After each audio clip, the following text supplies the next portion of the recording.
Bismillahirrahmanirrahim. Assalamualaikum warahmatullahi wabarakatuh. Selamat malam hadirin sekalian.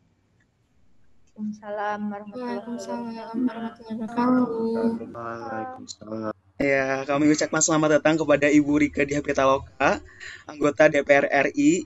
Selamat datang Ibu. Wah, cantik sekali Ibu. Selamat datang Ibu. Selamat malam, Ya, anak selamat yang malam. Duri, yang cabi. Jadi ingat drama ya Bu ya kalau lihat saya Bu. Iya benar, bikin tangan saya. Ya Ibu. Baik, kami ucapkan selamat datang juga kepada Bapak Jenal SPD, Kepala Desa Gelaranyar, Kecamatan Pagelaran, Kabupaten Cianjur. Selamat datang Bapak, selamat malam. Selamat malam, selamat berjumpa dengan Ya, teman-teman semua. Ya, dan juga dosen mata kuliah Sosio Ekosistem Digital, serta mahasiswa dan mahasiswi sekalian. Baiklah, perkenalkan, saya Rafli Dwiki, selaku pembawa acara pada malam hari ini mengenai kotak taksir mahasiswa season kedua, yang bertemakan menciptakan ekosistem digital, mulai dari membangun data presisi dan pengembangannya.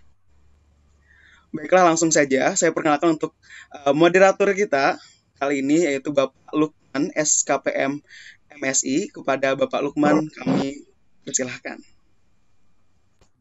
Baik, bismillahirrahmanirrahim. Assalamualaikum warahmatullahi wabarakatuh. Waalaikumsalam warahmatullahi wabarakatuh. Selamat malam, Bapak Ibu sekalian yang terhormat, Ibu Rike selaku anggota DPR RI, kemudian Bapak Jenal, SPD, selaku Kepala Desa Gelaranyar, Kecamatan Pagelaran, Kabupaten Cianjur. Terima kasih atas kehadirannya untuk para narasumber. Hari ini ada 2 narasumber, yang pertama Ibu Rike sendiri, kemudian Bapak Jenal. Nah, ini suatu kebanggaan bagi kami, Bu, Pak. Kita mendatangkan narasumber yang hebat, yang memiliki pengalaman, yang nanti mungkin bisa menceritakan fakta-fakta empiris terkait dengan kondisi desa saat ini, kemudian kebutuhan apa sih yang diharapkan bisa terpenuhi oleh desa. Nah, mungkin nanti bisa kita kaitkan dengan gagasan yang sama-sama kita bangun, yaitu gagasan data desa presisi, yang sampai saat ini tengah kita perjuangkan ya untuk didorong, untuk diimplementasikan sampai dengan tingkat desa, dan nanti harapannya ketika desa-desa yang ada di Indonesia ini memiliki data yang presisi, itu bisa menjadi dasar atau basis untuk pengembangan hal apapun. Salah satunya adalah pengembangan ekosistem digital. Nah, ini sangat menarik ya. Konteks saat ini adalah eranya revolusi industri 4.0, bagaimana setiap aktivitas masyarakat itu sangat terbantu dengan kehadiran teknologi digital ini. Nah, harapannya dari perkuliahan tamu itu bisa memberikan inspirasi bagi kami, Bapak Ibu sekalian, kepada teman-teman mahasiswa, supaya memiliki kepedulian, memiliki orientasi untuk sama-sama membangun desa ke depan supaya lebih baik. Oke, untuk sesi yang pertama nanti Ibu Rike kami persilakan untuk bisa menyampaikan materinya, kemudian nanti langsung disambut oleh Pak Jenal untuk menyampaikan materinya, baru nanti kita buka untuk sesi diskusi, sesi tanya jawab, atau nanti teman-teman mahasiswa, atau di sini ada bukan mahasiswa ya, hadir di sini juga ada alumni, ada teman saya juga satu angkatan, kemudian ada pihak-pihak yang lain. Itu nanti dipersilakan untuk memberikan masukan, pertanyaan. Untuk itu kami persilakan kepada Ibu Rike untuk menyampaikan materinya. Silakan, Bu. Ya, terima kasih Saudara Moderator Lukman, teman-teman semuanya, sahabat saya Kepala Desa Gelaranyar, Bang Zenal. Gula semutnya udah habis, tolong dikirim lagi. Dan semua mahasiswa-mahasiswa yang hadir, juga hadirin yang saya hormati, terima kasih untuk kesempatan yang berharga ini. Dan kebetulan memang kita sedang sama-sama memperjuangkan bagaimana adanya satu data yang akurat, yang presisi begitu. Mungkin saya tidak mempersiapkan PowerPoint, mohon maaf karena ya sudah saya diminta cerita saja. Saya akan cerita bagaimana ketertarikan saya ini diawali dari saya menemukan suatu dokumen pembangunan roadmap pembangunan pertama Indonesia untuk menjadi negara industri yang disusun sekitar mulai tahun 57 pasca deklarasi Juanda, lalu kemudian menjadi landasan saat itu Bung Karno memutuskan Dekret 5 Juli 59 agar Indonesia kembali ke dalam Negara Kesatuan Republik Indonesia setelah sebelumnya adalah Republik Indonesia Serikat berbentuk federal. Nah, bagaimana menyatukan Indonesia pada saat itu? Caranya adalah dengan adanya satu roadmap pembangunan yang mengikat antara kabupaten dengan kabupaten yang lain, antara provinsi, antar pulau, dan basisnya adalah desa. Jadi Negara Kesatuan Republik Indonesia disatukan dalam suatu roadmap pembangunan menuju Indonesia sebagai negara industri yang dimatangkan di tahun 59, disusun oleh 513 orang pakar dari berbagai bidang keilmuan, dari berbagai partai politik saat itu, dari berbagai mazhab ideologi, kelompok, suku, golongan, dan agama, 513 orang yang kemudian saya menyebutnya sebagai inilah para arsitek pertama pembangunan Indonesia menjadi negara industri. Di sana diputuskan kalau mau maju Indonesia adalah menjadi negara industri dengan 5 bidang prioritas, yaitu industri sandang, pangan, dan papan, industri bahan baku industri, industri energi khususnya energi terbarukan, industri kesehatan termasuk obat-obatan tradisional, dan industri pariwisata. Alasannya sederhana saja, saat itu mereka menentukan 5 skala prioritas ini karena bahan baku kita punya, pasar kita punya. Untuk apa Indonesia menjadi negara industri? Visi Indonesia Merdeka adalah Indonesia yang merdeka, bersatu, berdaulat, adil, dan makmur, dengan misi yang kemudian ada di alinea keempatnya, di ujungnya adalah tercapainya kesejahteraan sosial bagi seluruh rakyat Indonesia yang merupakan sila kelima dari Pancasila. Nah, sehingga kemudian ada 5 bidang prioritas, bidang kesejahteraan rakyat yang harus bisa dibiayai oleh bidang industri. Jadi kalau tadi dikatakan ada industrial 4.0, sebetulnya ini secara historikal sudah pernah dirumuskan Indonesia untuk menjadi negara industri, yang itu adalah tujuan akhirnya adalah tercapainya kesejahteraan sosial. Jadi bukan sekedar menjadi negara industri di mana investasi masuk, pabrik-pabrik dibangun, tetapi kemudian tidak menghasilkan kesejahteraan sosial bagi seluruh rakyat. Dan 5 bidang kesejahteraan sosial yang harus dibiayai oleh khususnya 5 bidang industri adalah hak rakyat atas sandang, pangan, dan papan, kemudian pendidikan dan kebudayaan, kesehatan, pekerjaan, dan jaminan sosial. Yang keempat adalah bidang terpenuhinya hak rakyat atas perlindungan hukum dan kehidupan sosialnya, lalu terpenuhinya hak rakyat atas infrastruktur dan lingkungan hidup yang baik. Nah, dari dokumen tersebut, dokumen roadmap pembangunan pertama Indonesia itu terdiri dari 17 bab, 8 jilid, dan 1945 paragraf yang sekali lagi saya sampaikan disusun oleh 513 orang pakar dari seluruh bidang keilmuan yang dikatakan saat itu sebagai Dewan Perancang Nasional yang pada perkembangan sejarah selanjutnya akan menjadi Badan Bappenas ya.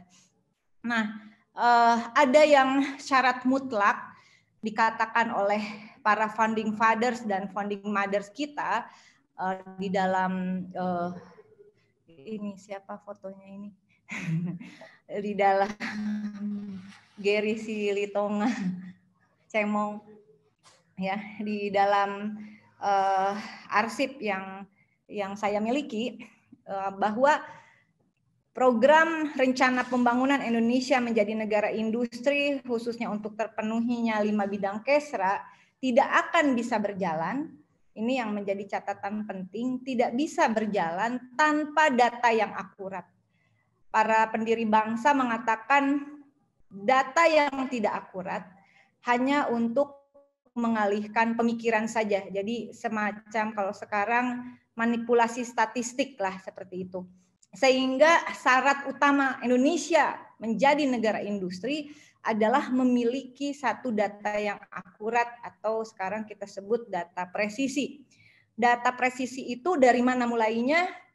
Dikatakan di salah satu arsip justru ada di bagian mereka terbagi dalam 6 komisi. Ada satu komisi yang menyangkut pertahanan ketahanan adalah data yang dimulai dari desa, karena syarat terciptanya ketahanan dan pertahanan negara Republik Indonesia justru ada di desa.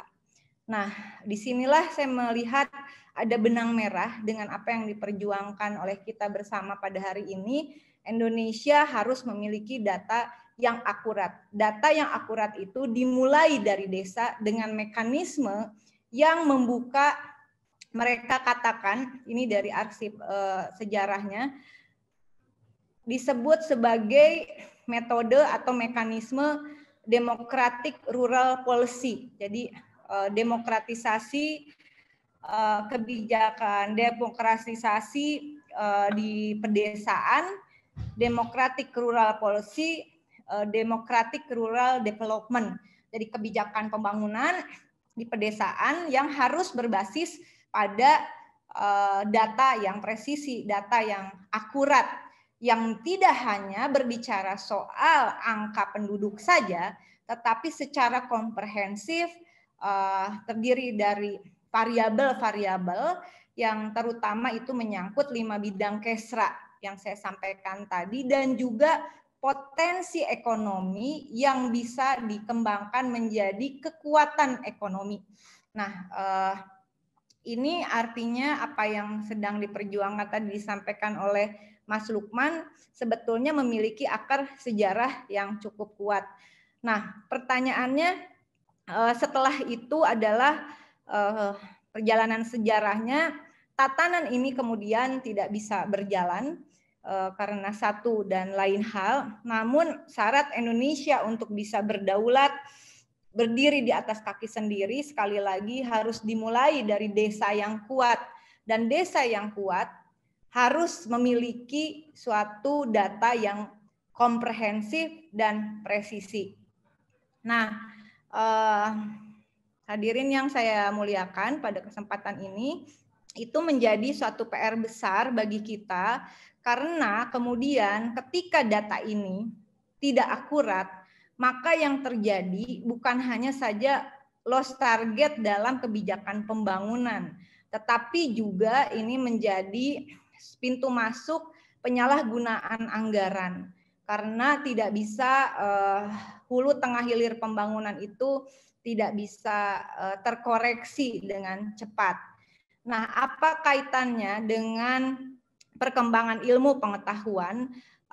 Bung Karno menugaskan kepada Dewan Perancang Nasional bahwa Pancasila itu bukan sekedar jargon, tapi Pancasila itu harus diimplementasikan dalam policy yang berbasis pada ilmu pengetahuan dan teknologi, atau sekarang kita sebut sebagai science based policy, kebijakan berbasis pada ilmu pengetahuan dan teknologi.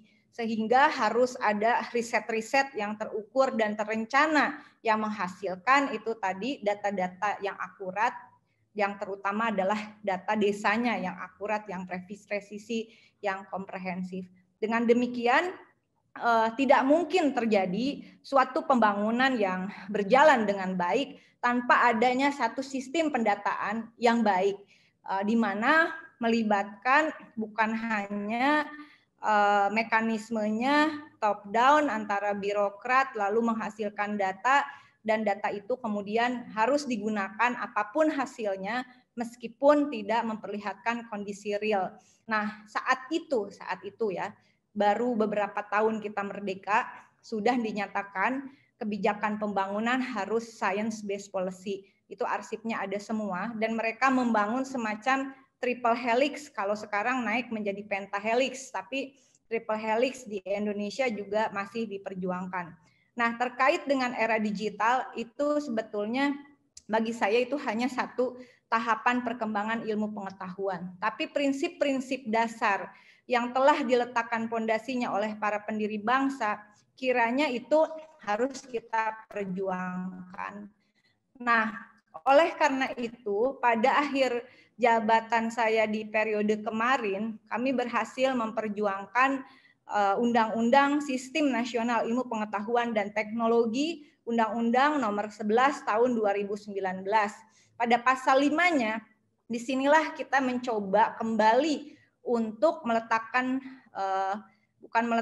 menghidupkan kembali pondasi yang pernah diletakkan dan dirancang nanti bangunannya oleh para pendiri bangsa agar Indonesia menjadi negara industri, dengan suatu kalimat yang sangat jelas dan tegas bahwa kebijakan pembangunan yang ditetapkan oleh pemerintah pusat maupun pemerintah daerah harus berpedoman pada hasil riset ilmu pengetahuan dan teknologi, hasil riset dan inovasi nasional kita. Nah, teman-teman, adik-adik yang saya cintai, kadang-kadang kita berpikir bahwa kedaulatan suatu negara itu dilihat dari bagaimana ekonominya bisa tumbuh dari investasi yang masuk dan sebagainya. Banyak orang yang tidak berpikir bahwa di era globalisasi, di era proxy war sekarang ini, justru menjadi suatu hal yang hakiki adalah riset dan inovasi nasional. Karena model, saya mengatakannya model penjajahan baru, tidak perlu Anda perang fisik ya, terlihat, tetapi ketika riset Anda dikendalikan oleh negara lain, oleh bangsa lain, dengan sendirinya kemudian maka hasilnya dan juga penggunaan dari hasil riset itu termasuk data yang ada menjadi pertanyaan besar, apakah untuk kepentingan bangsa Indonesia atau bukan. Di dalam ilmu pengetahuan dan teknologi, kita tidak mempunyai sekat-sekat perbedaan suku, agama, golongan, maupun bangsa. Namun demikian, sebagai entitas suatu bangsa, tentu saja kita tetap melakukan, ini jelas dikatakan di dalam dokumen sejarah, bahwa di dalam prinsip penelitian pun kita menggunakan prinsip politik luar negeri bebas aktif dan kemudian defensif aktif. Nah, ini boleh kadang-kadang kita tidak berpikir sejauh itu, namun kemudian pada masa kekinian ketika kita melakukan pendataan khususnya pedesaan, ternyata prinsip-prinsip ini menjadi sangat akurat, sangat dibutuhkan. Nah, mungkin itu sebagai pembukaan yang cukup panjang. Saya membukanya dengan suatu lembaran sejarah yang mungkin pernah ada yang mendengar atau tidak ada yang mendengar, tetapi intinya kita pernah melakukan suatu terobosan besar, mempunyai roadmap pembangunan Indonesia. Itu sudah ada peta-petanya di setiap pulau, di setiap provinsi, kabupaten, termasuk desa tadi, democratic rural development, democratic rural policy-nya itu sudah ada, yang itu sebetulnya mengilhami saya sendiri, dan alhamdulillah saya bertemu waktu itu di Badan Pengkajian MPR, kebetulan kita sedang merumuskan tentang desa, sehingga ini dikatakan bahwa menjadi kewajiban akan diperjuangkan bagi kami, menjadi kewajiban untuk bisa menghasilkan suatu data desa yang presis, memposisikan warga tidak sebagai objek tetapi sebagai subjek. Nah, ini juga artinya sudah senafas dengan apa yang disusun, ditata oleh para pendiri bangsa kita, dan kita masuk pada sekarang ini pada tahapan perjuangan berikutnya.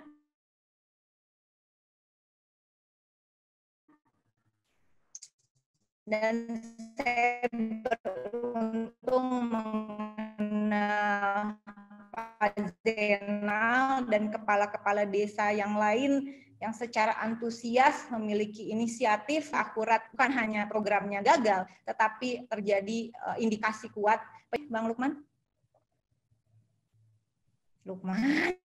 Iya, halo Teh. Terima kasih banyak atas sharing-sharingnya untuk kami, teman-teman mahasiswa. Semoga bisa tercerahkan ya Teh ya. Jadi tadi, ini saya manggilnya Teteh aja.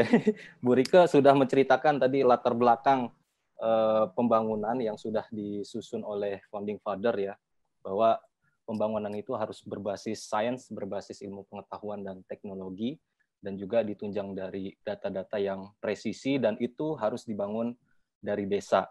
Dan dokumen itu lahir di tahun 1959 dan sepertinya baru menjadi TAP MPR 60 tahun 60. Oke, tahun 60 ya Teh ya. Dan materialnya baru terlihat belakangan ini ya Teh ya.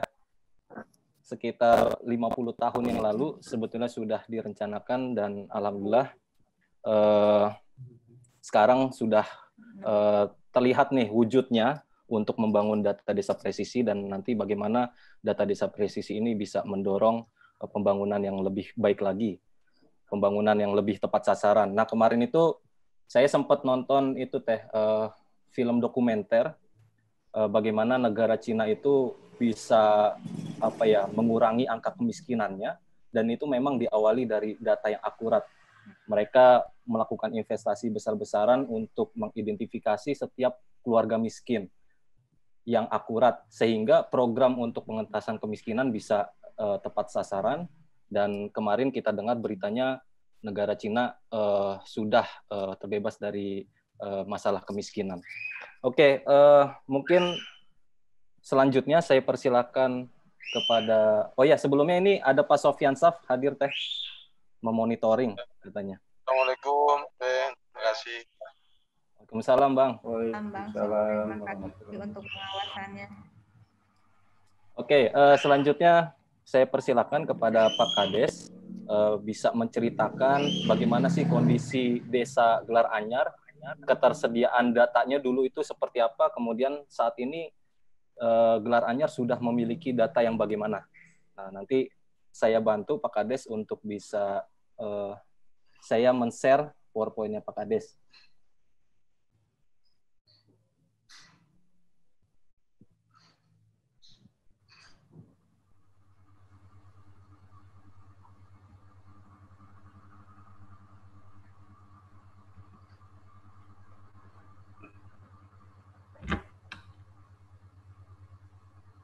Langsung aja, Mas. Ya, boleh Pak Kades, sambil saya buka PowerPoint-nya. Oke, Assalamualaikum warahmatullahi wabarakatuh. Selamat malam untuk anggota DPR RI, Ibu Rike Diah Pitaloka, yang saya kenal Oneng dulu. Dan juga selamat malam untuk Pak Dr. Sofyan. Selamat malam, terima kasih atas waktu dan kesempatannya dalam hal ini berbagi dengan sahabat-sahabat mahasiswa. Terima kasih juga untuk Mas Lukman yang mana pada kesempatan hari ini telah memberikan kesempatan pada saya khususnya memperkenalkan tentang desa. Dulu tidak pernah terlihat mungkin. Alhamdulillah hari ini secara tidak langsung bisa diperkenalkan oleh bapak-bapak yang tergabung dalam tim data desa presisi. Dan mungkin untuk mengenal lebih jauh, karena saya akan membandingkan bagaimana desa dalam hal ini sebelum menerapkan data desa presisi dan sesudah. Terlihat sangat jelas bahwasannya desa ini dulunya terlihat ketimpangannya baik dalam segi perencanaan ataupun pelaksanaan pembangunan yang dilakukan setiap tahunnya. Dan mungkin juga dalam hal ini ada beberapa gambaran gambaran tentang desa yang mana pada akhirnya bisa tergambarkan dengan dengan real, yang mana mungkin nah ini gambaran desa ini terjadi sebelum ada ataupun sebelum pelaksanaan data desa presisi. Mungkin di next aja, langsung aja mungkin itu di slide kedua, enggak ini langsung aja.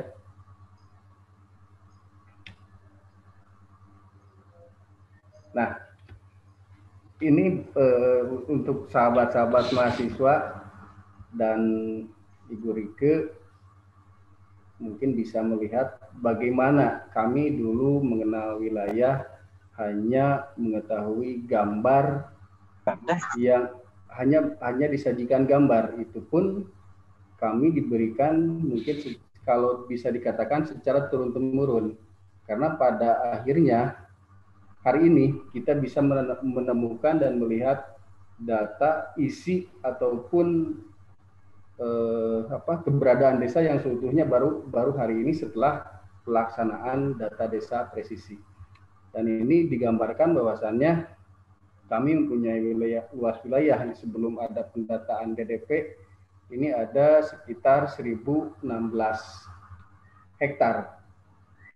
Itu pun menurut saya waktu itu sangat merasa ketika melihat dan menggambar. Halo? Lanjut Pak Kades, kedengaran suaranya. Di naik aja deh. Nanti mungkin secara gambaran umumnya. Nah, dan ini disajikan itu gambar atau peta ini disajikan melalui, kalau di istilahnya bahasa dulunya itu sebelum data ini tampil setelah presisi. Nah, desa kami berjarak 133 kilo menuju ibu kota tentunya. Makanya desa kami sangat jauh berada di selatan Cianjur, apalagi dari ibu kota. Dan selanjutnya mungkin di next aja, karena di next aja.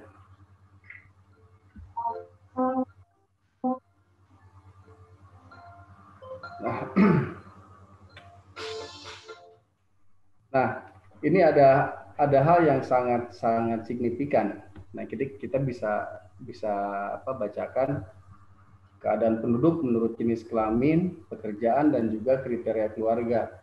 Nah, ini kan sebelum ini lakukan di tahun 2019 melalui data desa presisi. Ini ada beberapa bidang, 1, 2, 3, 4, 5, dan 6 bidang. Nah, di sini ada warga menurut bidang pekerjaan, terus tingkat kesejahteraan keluarga menurut bidang pekerjaan wira swasta, dan juga jumlah kakak dan jumlah jiwa. Nah, ibu bapak ataupun sahabat-sahabat mahasiswa ini bisa melihat bahwa di sini ada beberapa orang yang masuk ke dalam beberapa kategori. Ada menurut bidang pekerjaan pegawaian 25 orang pegawai swasta dan lembaga, 22 orang pegawai negeri, 8 orang pensiunan, 21 orang guru honorer. Dan juga bisa melihat istilahnya tingkat kesejahteraan keluarga yang lainnya. Ini ada sekitar 12% penduduk desa Gelaranyar masuk dalam kategori miskin. Nah, ini yang paling signifikan, ini ada jumlah keluarga, jumlah kakak dalam satu desa. Di sini tercatat tahun 2019 1082 kakak. Ini kadang-kadang setiap 2 bulan ini perbedaannya sangat signifikan. Dan kemarin terakhir waktu sebelum pelaksanaan DDP, angka jumlah kakak yang ada di desa kami itu tercatat 1096 kakak. Dan akhirnya pun setelah melakukan data desa presisi kemarin, akhirnya jumlahnya beda lagi. Begitu. Di next.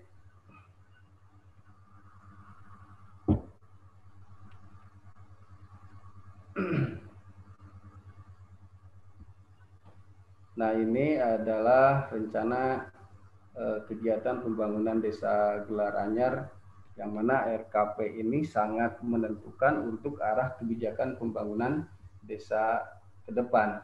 Dan tentunya perlu digarisbawahi bahwasannya RKP ini adalah RKP yang dibuat pada tahun 2019. Dan RKP ini hanya bisa disajikan dan kita rencanakan bisa rencanakan berdasarkan masukan-masukan, bukan berdasarkan data yang timbul dan bukan berdasarkan data yang kita lihat gitu. Jadi di sini ada beberapa item perencanaan yang masuk dalam perencanaan pembangunan untuk beberapa tahun, untuk tahun berjalan dan tahun selanjutnya. Nah, tentunya ini sangat berbeda sekali ketika kami setelah melakukan data desa presisi, dan mungkin perencanaannya pun atau RKP-nya pun tidak yang terlihat seperti sekarang ini, karena apa yang direncanakan dan penentuan RKP untuk arah kebijakan pembangunan ke depan, karena kita berdasarkan data setelah melihat hasil dari data desa presisi yang dibangun. Nah, ini hanya gambaran karena semua yang kita sajikan di sini, karena ini belum terjadinya data desa presisi, karena ini direncanakan di tahun 2019. Di next. Mungkin di next aja dari, karena sama seperti yang tadi, hanya gambaran. Nah, ini juga tadi yang sudah dikatakan bahwasannya luas wilayah ada 1016 hektar wilayah yang berada di desa kami, dan tentunya hasil ini ditentukan sebelum dilakukannya data desa presisi. Nah, ini di sini tercatat 1016 hektar, dan ketika ini sudah melakukan data desa presisi, alhamdulillah bedanya agak lumayan signifikan, dari 1016 menjadi 1300 hektar yang terjadi. Nah, di sini ada sarana prasarana umum 17 hektar, pemakaman, pemukiman, juga pesawahan, dan juga perkebunan. Ini sebetulnya standar dalam sebuah profil yang disajikan di desa. Ini adalah profil desa yang mana ini menentukan dan memberi petunjuk akan wilayah desa yang ditinggali. Mungkin itu aja, di naik. Ini di naik aja karena memang ini hanya pemanfaatan lahan. Oke, bisa di stop dulu. Nah,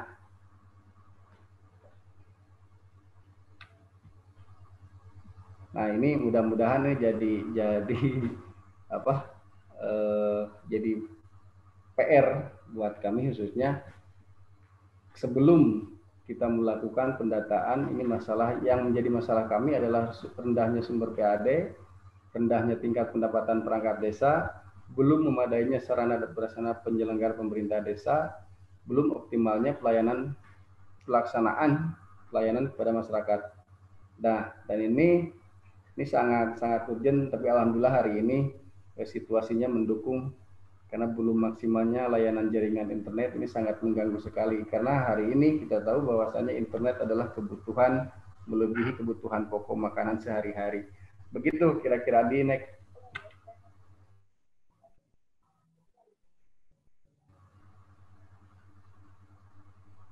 Nah, ini hanya gambaran tahun 2019, bahwa di sini ada permasalahan sosial, ada angka kemiskinan, mahalnya biaya produksi pertanian. Nah ini yang paling, tapi alhamdulillah untuk tahun ini kita agak ada penurunan saking karena keadaan yang memaksa dan mereka lebih banyak dan lebih baik pergi ke luar untuk menjadi TKI ataupun TKW di luar negeri. Nah ini gara-gara angka kemiskinan yang terjadi di desa. Terus ada masyarakat tidak memiliki keterampilan dan juga tingkat pendidikan masyarakat sangat rendah. Di next.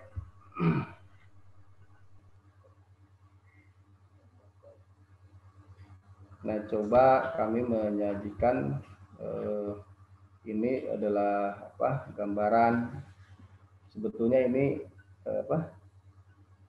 tidak menggambarkan ataupun keterkaitan dengan apa yang tadi dikaitkan bahwa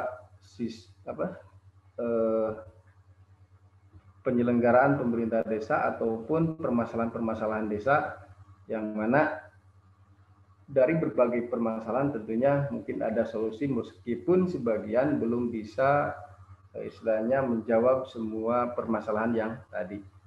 Nah, di sini ada penyelenggaraan pemerintah desa sesuai SOP merealisasikan Permendagri nomor 84 tahun 2005. Terus lagi menyelenggarakan pelayanan terpadu terhadap warga masyarakat berbasis komputerisasi, akuntabilitas dan transparansi. Nah, mungkin ini mudah-mudahan dalam penyelenggaraan pelayanan terpadu terhadap masyarakat berbasis komputerisasi ini perlu digarisbawahi. Mudah-mudahan karena tadi di awal saya katakan bahwasannya warga kami untuk tahun ini tingkat pendidikannya agak begitu rendah dan mudah-mudahan ketika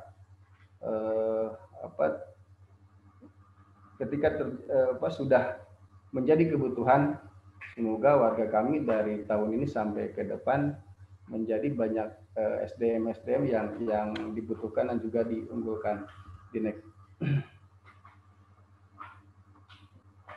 Nah, mungkin di sebagian tadi untuk solusi permasalahan kewilayahan dan kami alhamdulillah bisa mengembangkan beberapa potensi lokal yang sedikit banyak bisa meningkatkan segi tingkat ekonomi warga masyarakat yang ada di Desa Gelaranyar. Di next aja karena ini nanti akan melihat perbedaan data dari yang belum melakukan DDP dan juga setelah melaksanakan DDP. Nah, di next aja mungkin.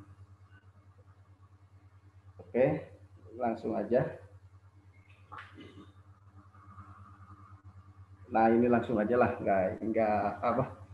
Ini ada beberapa permasalahan ataupun solusi permasalahan yang tadi kita katakan bahwasannya ketika ada masalah tentunya kita mencari solusi untuk menjadi pemecahnya. Mungkin itu aja, sekian. Terima kasih. Mohon maaf apabila ada kekurangan ataupun apa istilahnya kurang dimengerti ataupun kurang dipahami. Kebetulan ada Ibu dan Bapak, ada Ibu Dewan dan juga ada Pak Dokter yang mana mungkin bisa memberikan sedikit ataupun memecahkan masalah yang terjadi di Gelaranyar. Dan tentunya yang kami sajikan ini, yang kami gambarkan ini adalah peta desa sebelum kami melakukan data desa presisi. Dan tentunya sahabat-sahabat mahasiswi dan mahasiswa bisa melihat tingkat perkembangan dan perbedaan baik itu peta, wilayah, permasalahan yang ada di desa setelah kami melakukan data desa presisi itu sendiri. Mungkin itu Kades, sebentar saya tampilkan PPT yang ini ya, hasil DDP. Siap. Ya. Ya, siap.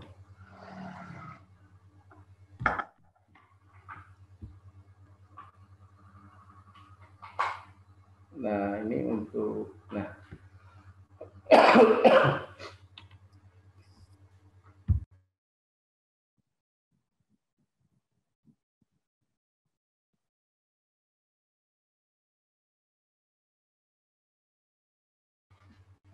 Nah ini alhamdulillah Bapak sahabat-sahabat mahasiswa mungkin bisa melihat perbedaan tampilan ataupun gambaran Desa Gelar Anyar sebelum dan hari ini sesudah melakukan pendataan data desa presisi. Nah, di sini ada kelihatan peta dasar. Peta dasarnya mungkin seperti ini. Ini lebih apa ya istilahnya, lebih akurat, lebih terlihat secara gamblang desa yang ada di peta yang ada di Desa Gelar Anyar. Nah, ini ada tadi dikatakan sebelum ini melakukan data desa presisi, di sini ada terlihat jelas perbedaannya terutama dalam luas desa. Tadi di awal saya menyebutkan bahwa luas desa ada 1.016 hektar. Nah, di sini setelah melakukan DDP ternyata hasilnya ada perbedaan yang sangat signifikan di angka 1.342,17 hektar. Dan jelas data ini peta ini hari ini bisa dipertanggungjawabkan. Karena dulu yang 1,16 hektar pemerintahan desa di periode saya dari awal 2014 sampai hari ini itu mekanisme dan metodenya bagaimana saya nggak tahu. Yang jelas ketika saya masuk ke desa pada waktu itu dan sampai kemarin 2019 sebelum ada pendataan DDP ukurannya sama. Dan ini terjadi hampir di setiap desa di kabupaten, hampir di semua desa satu kabupaten Cianjur. Data ini rata-rata tidak ada perubahan ataupun belum ada istilahnya pemutakhiran data. Alhamdulillah, Gelar Anyar tahun kemarin dimulai tahun 2020 sudah melakukan dan akhirnya bisa menampilkan data dengan real dan insya Allah ini bisa dipertanggungjawabkan.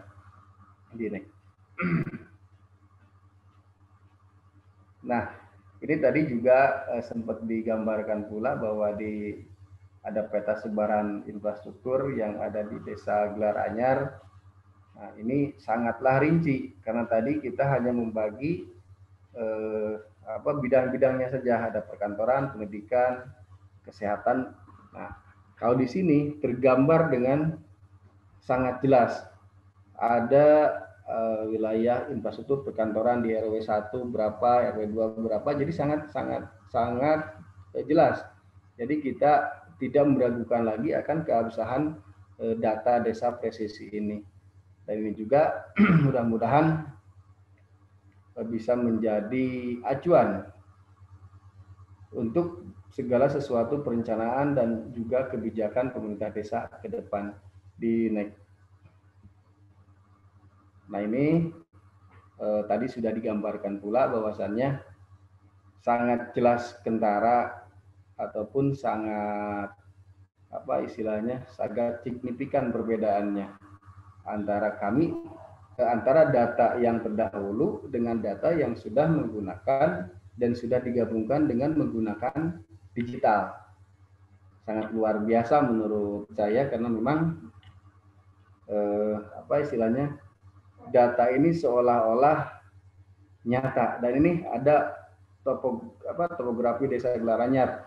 Tadi juga di awal sempat ditayangkan meskipun belum terlalu lama, tapi yang jelas sahabat-sahabat dan juga teman-teman bisa melihat apa yang membedakan peta di awal begitu. Jadi ini sangat jelas. Nah, di NEK ini ada beberapa yang kedua, indikator kedua adalah peta tematik dan ini sebarannya dimulai dari tingkat RW. Nah, ini kebetulan ini Desa Sibandang ya. Desa yang Desa Sibandang. Sebentar Pak Kades, salah share saya. Siap.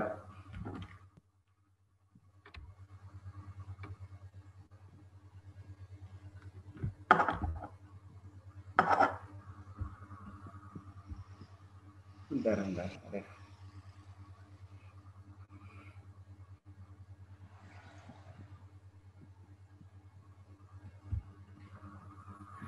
Nah, coba yang setelah melakukan DDP.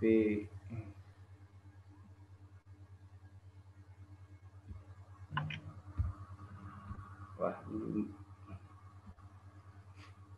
namun etnografi desa Gelar Anyar di NEK. Nah, ini nih sangat kelihatan sekali, dan ini hanya bisa ditampilkan dalam peta ataupun dalam data desa presisi. Untuk peta awal ataupun data yang kami gambarkan tadi, terutama peta, kita tidak bisa melihat secara rinci bahwa dalam peta tersebut ada beberapa rumah ataupun ada beberapa titik yang bisa diketahui secara real. Dan tentunya ini karena sudah menggabungkan antara teknologi dengan istilahnya, ini menggabungkan teknologi dengan gambar yang ada di istilahnya di wilayah masing-masing desa. Ada penggabungan teknologi dan dengan partisipasi. Itu maksudnya. Maaf. Nah, jadi semua bisa terlihat secara gamblang dan semua bisa terlihat secara real. Bahkan ini menjadi salah satu acuan untuk perencanaan pembangunan. Contoh salah satunya kita melihat di sini ada contoh nomor 205 dalam peta dilingkari, dan ketika klik kita cari itu nomor terlihat nama kepala keluarga di situ. Dan ketika nama kepala keluarga sudah dapat, dan ini hanya yang ditampilkan hanya 15 item, sebetulnya ini banyak, ada 146 item. Ditambah lagi mudah-mudahan terus sekarang katanya ada stunting yang masuk ya Pak ya. Ada jadi 147 item, dan ini terlihat tampak rumahnya seperti apa. Jadi secara jelas bahwa ini juga bisa menggambarkan untuk perencanaan.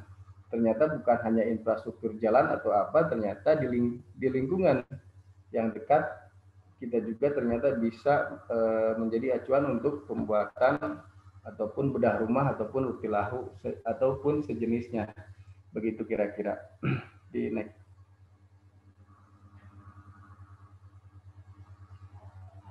Nah, dan sekarang kita bisa melihat bahwasannya sebaran penduduk yang terjadi di desa Gelar Anyar, bahkan kita bisa melihat sebaran penduduk hingga tingkat RW. Kalau tadi kan hanya sebatas satu desa di global. Jadi penduduk satu desa, perempuannya sekian, laki-lakinya sekian, dan dengan data ini kita bisa melihat data yang memang benar-benar terlihat dari tingkat RW. Nah, di sini ada piramid penduduk desa Gelar Anyar dan sebarannya, dan piramidnya pun bisa dilihat hingga tiap RW. Jadi data presisi ini memang sangat membantu dalam hal perencanaan kebijakan pembangunan desa ke depan.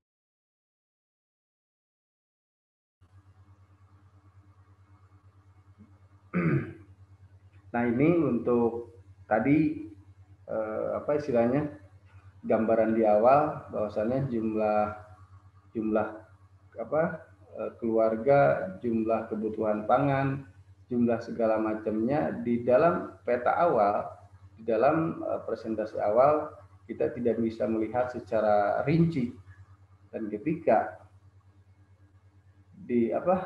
kita sudah melakukan pendataan data desa presisi, apa yang menjadi potensi, apa yang menjadi masalah di desa itu semua terlihat dengan jelas, dan tentunya ini sangat bisa dipertanggungjawabkan.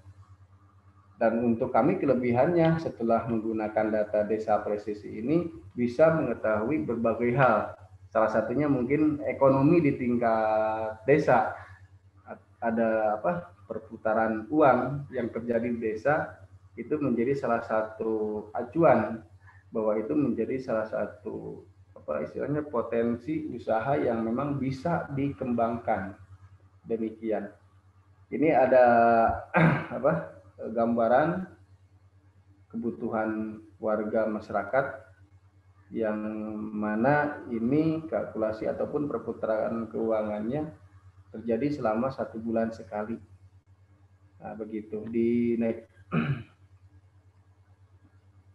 Nah, mungkin itu aja yang bisa saya sampaikan.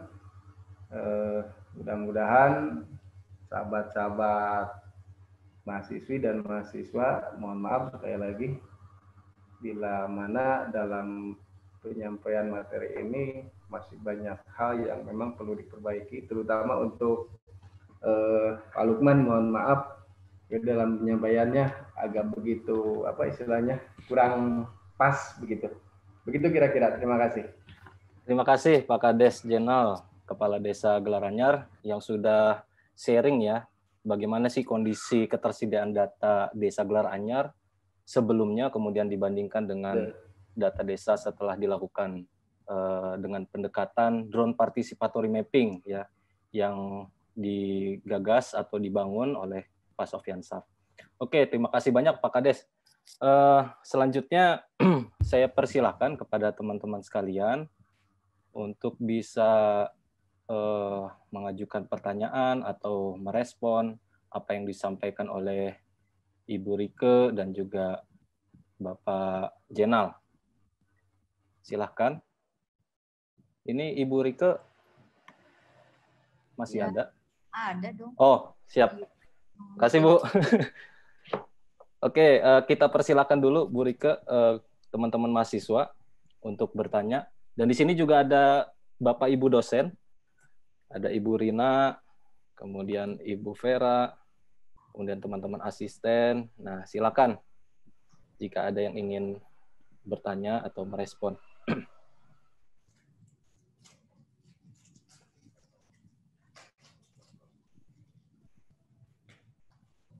Ibu Rina? Iya, boleh deh. Ya, boleh Bu. Silakan Bu. Ya, terima kasih banyak Pak Lukman. Saya ingin bertanya ke Bu Rike ya. Tadi kan sudah dijelaskan dari awal bahwa pentingnya desa presisi ini sudah diamanatkan para funding dan mother kita gitu ya, funding father dan mother kita.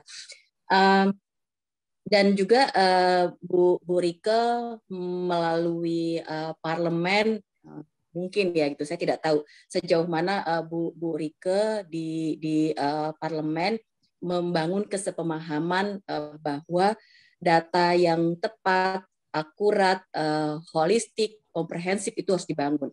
Karena persoalannya hari ini terkait dengan data itu kan sebetulnya harus dari desa, betul gitu ya. Sudah diingatkan sejak awal Indonesia ini berdiri. Selain karena desa adalah unit administrasi terkecil dari negara kita. Persoalan terkait dengan data, kita tuh menghadapi 3 masalah. Yang pertama, data selama ini manual.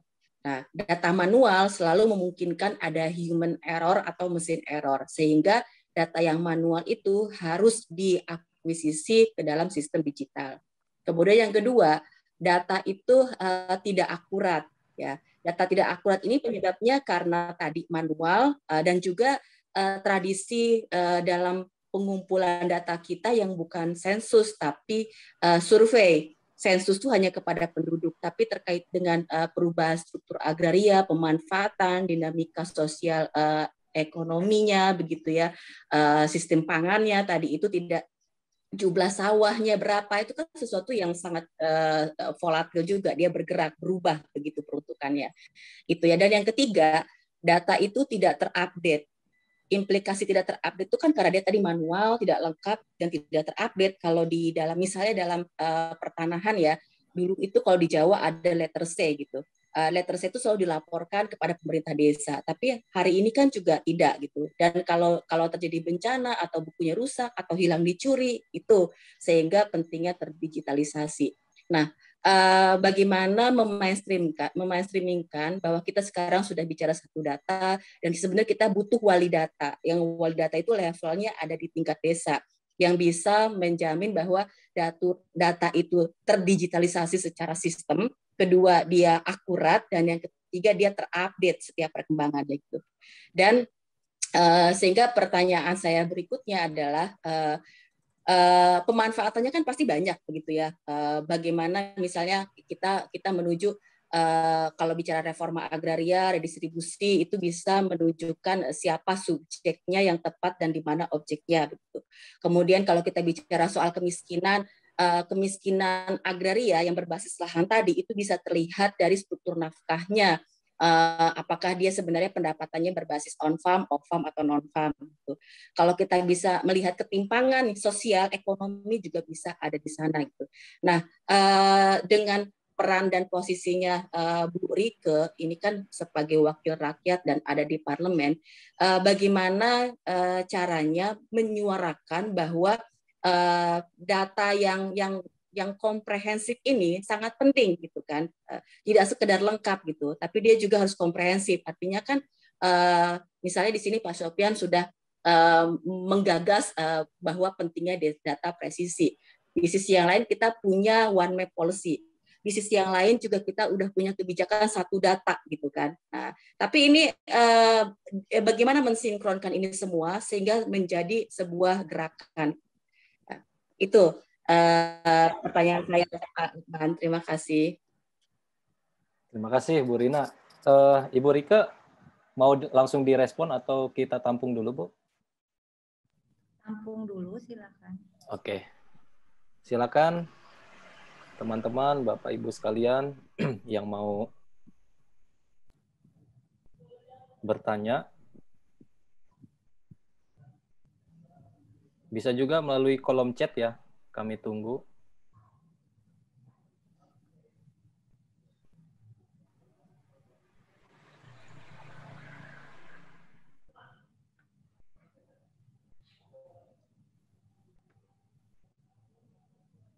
Oke, Bu Rike, sepertinya sambil menunggu, Bu, mungkin bisa dijawab ya pertanyaan Ibu Rina. Bu Rina, untuk pertanyaannya, itu yang sedang kita upayakan untuk bahwa Indonesia satu data ini jangan hanya macan kertas begitu ya, tapi bagaimana dan kita bukan hanya punya satu data yang komprehensif, tetapi dari mana data itu berasal juga menjadi penting. Nah, sehingga kalau dari perspektif saya tetap berpegang pada data itu harus dimulai dari desa dan warga itu ditempatkan sebagai subjek bukan objek. Bisa saja orang mengklaim kami sudah melakukan pendataan desa begitu. Tetapi yang menjadi penting kalau di dalam prinsip democratic rural policy dan democratic rural development adalah data itu secara norma yuridis, prosedur, dan mekanismenya itu dengan cara apa diperolehnya. Karena itu akan juga mempengaruhi output dari data yang dihasilkan dan juga penggunaannya. Karena kalau kita perhatikan, misalnya di undang-undang tentang desa, itu juga desa seolah-olah sudah memiliki suatu kekuatan atau otoritas yang lebih baik dari sebelum reformasi. Tapi kemudian kalau kita lihat peraturan turunannya terkait undang-undang desa, maka kembali dikatakan bahwa misalnya dalam penggunaan anggaran tadi yang disampaikan oleh Pak Jenal, itu diputuskan dan alokasi dana desa dari APBN itu mengacu pada data BPS, termasuk juga tentang kesulitan geografisnya. Padahal kita sama-sama tahu untuk peta geografis itu bukan ada di BPS sebetulnya. Nah, sehingga kalau dari saya pribadi ya, yang saya lakukan begitu, kalau secara institusi ini kita lewat MPR, tapi kalau kita mau pakai jalur perubahan undang-undang misalnya, itu pengalaman saya 3 periode di DPR ini itu akan memakan waktu yang cukup lama dan kos politiknya juga cukup besar. Tapi itu tidak akan menjamin apakah seperti dana desa itu kan juga cukup fenomenal ya undang-undangnya, tapi ujung-ujungnya digunting lagi tuh Bu, diatur turunan, di aturan turunannya, sehingga saat ini kita sedang membangun suatu gerakan sosial untuk menjadi kekuatan politik, tapi dari bawah kita sedang menghimpun kekuatan. Seperti saya sampaikan, kita mulai dengan para kepala desa yang kemudian menjadi pilot project, mereka yang menjadi trendsetternya seperti Pak Jenal begitu. Alhamdulillah sekarang sudah untuk Jawa Barat saja sedang dipropos beberapa kabupaten begitu yang siap untuk melakukan pendataan dengan model data desa presisi ini, meskipun belum seluruh kabupaten, dan di tingkat nasional kita sedang melakukan komunikasi dengan beberapa kementerian terkait begitu. Tadi disampaikan bahwa pemanfaatan data itu beragam, akhirnya betul, tetapi sumber data itu harusnya satu. Sumber data itu satu, negara memutuskan suatu sumber data. Tadi Bang Lukman mengatakan nonton film yang dilakukan oleh Xi Jinping untuk menurunkan angka kemiskinan di 2012 itu sekitar 200 juta orang lebih, di 2020 dia bersisa 5 juta orang kurang lebih. Nah, itu dia mulai dengan pendataan desa yang seperti sedang kami upayakan sekarang ini, juga termasuk dengan teman-teman IPB. Sarapan saya ini kemudian juga menjadi suatu implementasi dari paling tidak triple helix begitu Bu Rina, karena saya berharap hasil riset, hasil inovasi dari perguruan tinggi ini seperti di negara-negara lain itulah yang digunakan sebagai basis policy negara. Karena kalau kita selalu bergantung pada hasil riset negara lain, tentu saja pertanyaannya balik lagi. Kalau misalnya contoh riset itu adalah dilakukan dari semua mekanismenya, hulu tengah hilirnya, misalnya dari Amerika misalnya gitu. Pertanyaan mendasarnya, apakah itu akan diutamakan untuk kepentingan Indonesia atau kepentingan Amerika begitu. Itu contoh kecil. Nah, kalau saya tetap pada prinsip ini kita lakukan, tentu saja gerakan ini tidak hanya bisa gerakan parlemen yang hanya kurang lebih 570 orang. Ini harus menjadi gerakan nasional, sehingga ketika menjadi gerakan nasional semua pilar negara ini harus ikut bergerak begitu. Dan saya memiliki keyakinan tidak ada yang tidak mungkin, dan politik itu tidak mengenal jalan buntu ya Bu ya, kalau saya prinsipnya. Seperti saya memperjuangkan jaminan sosial waktu itu ya gerakan nasional yang kita bangun ya. Kalau tidak gerakan nasional, gerakan sosial yang menjadi kekuatan politik untuk mengintervensi kebijakan dan mempengaruhi keputusan norma yuridis itu tidak mungkin. Karena negara kita adalah negara hukum, semua kebijakan harus berbasis pada hukum, yaitu perundang-undangan yang berlaku, sehingga justru dengan apa yang dilakukan oleh para peneliti IPB dan kemudian dengan para kepala desa, dengan mahasiswa, dengan para petani di desa-desa, nelayan, begitu seperti yang kita lakukan pendataan di Pantai Bakti, itu yang bergerak adalah masyarakat yang mayoritas profesinya sebagai nelayan atau buruh tambak. Jadi mereka gerak semua. Ternyata bisa begitu.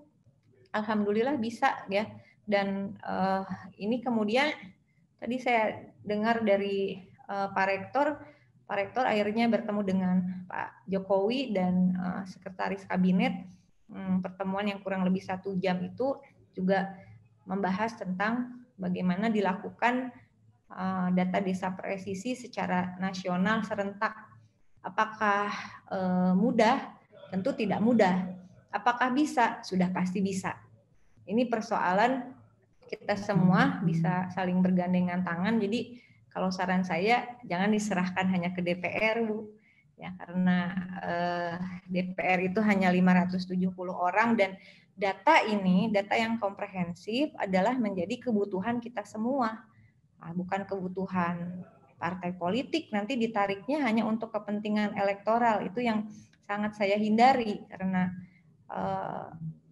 kemenangan elektoral itu sebetulnya adalah hasil kerja politik, bukan kemudian ada program data desa presisi targetnya adalah untuk memetakan pemilih misalnya, seperti itu.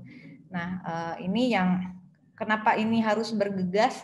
Kalau target saya sih sebetulnya segera ada MOU ya antara Kemendagri, paling tidak dengan Kemensos atau dengan BIK dan juga Forum Rektor gitu, sehingga memperlihatkan bagaimana triple helix ini bisa mulai dijalankan. Karena kalau kita lihat Industrial 4.0 itu desainnya itu dari Eti Kearney. Ya tidak semuanya tidak bagus, tetapi saya yakin akan kemampuan anak bangsa gitu ya. Peneliti kita banyak yang luar biasa. Kenapa tidak diberikan ruang untuk memberikan pengabdian yang lebih baik untuk negara melalui hasil penelitiannya digunakan sebagai basis kebijakan yang saya sampaikan tadi ada di pasal 5 Undang-Undang 11 2019. Nah, contoh konkretnya tadi yang China itu 2012 target Xi Jinping dalam waktu 8 tahun ternyata bisa, dan itu memang melibatkan gerakan nasional. Nah, mungkin ada faktor sistem politiknya di sana, tapi saya kira juga ada faktor lain yang lebih berat karena dia luas wilayah dan kemudian jumlah penduduk yang jauh lebih banyak dari Indonesia, mungkin hampir mencapai 2 miliar gitu ya. Tapi mulai dari 2012 itulah sebenarnya Cina baru mulai punya data yang komprehensif yang tadi Ibu sampaikan gitu. Tapi memang butuh kekerasan hati dan butuh benar-benar gotong royong gitu dari semua sisi. Saya ambil contoh kalau tidak salah info dari teman di Komisi 9 itu penerima bantuan iuran BPJS itu Bu yang indikasinya fiktif ada 16 juta peserta. Kalau per bulan kali untuk yang kelas 3 itu sekarang berapa ya Lukman? BPJS 30.000 atau 40.000 ya? Katakanlah 40.000 kali 16 juta Bu, kali per bulan, orangnya tuh nggak ada gitu. Dicek di Pazena misalnya, banyak tuh yang belum punya BPJS, atau orang yang tidak mampu dipaksa akhirnya punya BPJS mandiri lalu nunggak, padahal dia sebetulnya kalau punya data seperti ini mau kita tarik ke 17 parameter SDGs juga itu sangat mudah dan bisa terbaca. Nah, 16 juta orang kali 40.000 per bulan kali setahun. Belum lagi ini informasi ya, indikasi ada misalnya penerima bansos yang boleh dikatakan fiktif, indikasi ada sekitar 800.000. 800.000 dikali 300.000 per bulan berapa? Man. 240 miliar atau 24 miliar? Sebulan kali 1 tahun. Nah, uang itu kemana gitu? Jadi tadi saya katakan, padahal uang itu adalah uang yang harusnya bisa untuk program atau balik ke pendataan. Ada anggaran APBN per tahun validasi data di Kemensos karena berdasarkan Undang-Undang Perlindungan Fakir Miskin itu wewenang untuk validasi data bagi penerima bantuan sosial ya. Orang miskin tidak mampu itu ada di Kemensos. Itu per tahun 1,3 triliun. Tapi kemudian masih tidak tepat sasaran dan sebagainya. Jadi ketika memang sekali lagi ini akan menjadi tidak mudah karena dari 60 diminta untuk ada data yang akurat, lalu terjadi berbagai pergolakan politik dan seterusnya. ini sudah ada semacam kebiasaan, kelaziman bahwa ya setiap kementerian lembaga itu ngedata masing-masing, dan itu ada alokasi anggarannya sendiri yang jumlahnya triliunan, yang sebenarnya itu bisa digunakan untuk hal lain. Nah, kalau sampai kita bisa sama-sama memperjuangkan ini menjadi keputusan nasional, masuk ke dalam suatu norma yuridis, maka kita menyelamatkan triliunan uang itu juga sebetulnya, yang juga adalah uangnya rakyat, yang terutama diperoleh dari pajak yang dipungut oleh negara. Nah, kita memiliki tahapan-tahapan untuk bisa sampai pada titik ini, tapi saya tidak bisa menceritakan di forum ini tentu saja. Tapi ini perjuangan yang berat, Bu, karena ada pihak-pihak yang juga tidak mau. Bayangkan kalau tadi data yang disampaikan Pak Jenal itu terjadi di seluruh Indonesia, ini juga akan membuat orang tidak bisa sembarangan lagi, misalnya menentukan pembangunan jalan atau irigasi.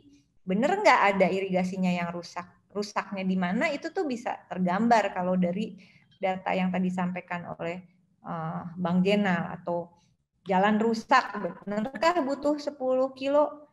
Atau sebenarnya hanya 5 kilo yang rusak gitu. Nah, itulah yang ada di dalam konsep pembangunan semesta berencana itu, yang sebetulnya menurut saya masih sangat aktual ya, bisa, karena kalau prinsip itu kan tidak bisa, azas itu tidak bisa berubah, azas dan prinsip tidak bisa berubah, strategi yang bisa berubah, taktik strategi bisa berubah. Mungkin zamannya sudah berbeda gitu, dengan adanya digitalisasi ini, jangan sampai kemudian ruang digital ini menjadi ruang untuk lebih terjadinya manipulasi statistik lagi dengan alasan sudah pakai digital, e-governance, segala macam gitu. Tetapi sebetulnya dari sisi implementasi, mekanisme maupun prosedurnya tidak ada perubahan. Kalau kita lihat ya, gitulah kira-kira Bu Rina. Jadi ini kalau ditanya sejauh mana, sejauh ini Bu. Sejauh ini saya ini sedang luar biasa, Bu Rike. Sepertinya kita harus mempertahankan orang-orang seperti Bu Rike yang punya pemikiran negarawan jauh ke depan begitu ya, juga tidak ahistoris karena semuanya ditarik dari belakang, divisionisasikan ke depan begitu, dengan memperlihatkan apa sih masalah besar kita ini gitu. Kita sulit bergerak karena data kita kondisi seperti ini gitu. Sudah ada regulasi tapi political will-nya juga mandek gitu. Pertanyaan dasarnya gini, sebetulnya ini kita tidak punya data akurat itu tidak bisa atau tidak mau. Itu ya sebenarnya menjadi pertanyaan yang sangat dasar. Kalau saya dalam posisi saya mau ada data ini. Kalau negara lain bisa, kenapa kita nggak bisa? Dan pendataan besar yang seperti ini itu cukup satu kali. Setelah itu akan seperti sensus yang dilakukan Napoleon itu sekali. Setelah itu tinggal update seperti yang Ibu sampaikan. Dan kemudian karena warga yang terlibat, dan selalu saya ingat pesan dari Dewan Perancang Nasional itu adalah bahwa ini harus ilmiah, artinya berbasis pada iptek yang bertumpu pada kekuatan perguruan tinggi dalam negeri, tapi bahasanya itu harus mudah dipahami oleh rakyat, karena waktu itu orang masih banyak yang buta aksara, dan kemudian juga harus bisa menggambarkan kondisi real dan kebutuhan real masyarakat begitu.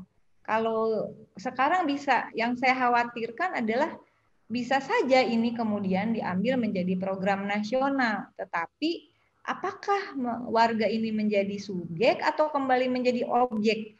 Contoh paling dekat saja, sensus sensus yang dilakukan secara online 2020 dengan anggaran kurang lebih 4,2 triliun. Begitu mau ada program vaksin, kenapa yang digunakan adalah data pemilu?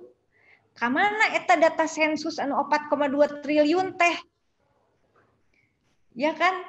Nah, itu yang kemudian, tetapi saya kira kita saat ini tidak cukup memaki, kita tidak cukup protes, lebih baik energi yang ada di tengah kesulitan yang luar biasa ini kita gunakan untuk sinergi, untuk kolaborasi, untuk sampai pada cita-cita yang tadi Ibu Rina katakan.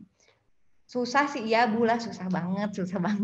Tetapi insya Allah ya, tidak ada jalan buntu dalam politik, karena semua ini harus menjadi keputusan politik. Kalau nggak jadi keputusan politik, hanya persoalan ada keinginan, cita-cita. Kalau nggak jadi policy, ya mana mungkin ada perubahan. Begitu Bu Rina, kesayangan. Iya. Aduh, Bu Rike, saya bangga banget karena berkali-kali diungkap oleh Bu Rike bagaimana science to policy. Padahal hari ini kita dalam gempuran economic investments to policy, gitu. Iya, terima kasih banyak Bu Rika, jawabannya luar biasa dan sangat. Sharing Bu, tolong dibantu, kita saling menguatkan ya tanpa teman-teman. Dan ini juga insya Allah menjadi salah satu, menjadi materi dari disertasi saya Bu. Jadi saya saya yakin lah, karena pemikiran itu nggak bisa digugat.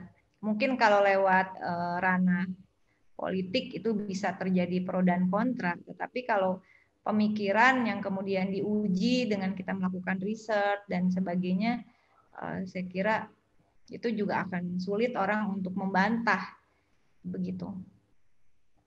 Terima kasih Bu Rika. Berarti Bu Rika sekolahnya serius beneran tuh. Soalnya banyak anggota parlemen yang lain tuh titelnya banyak begitu ya, tapi visinya saya reguler Bu. Saya mahasiswa reguler. Saya pontang-panting. Ini pesan bahwa kita perlu mempertahankan orang-orang seperti Bu Rika ya, teman-teman mahasiswa semua. Jangan cuma mempertahankan Bu, ayo berjuang bareng-bareng.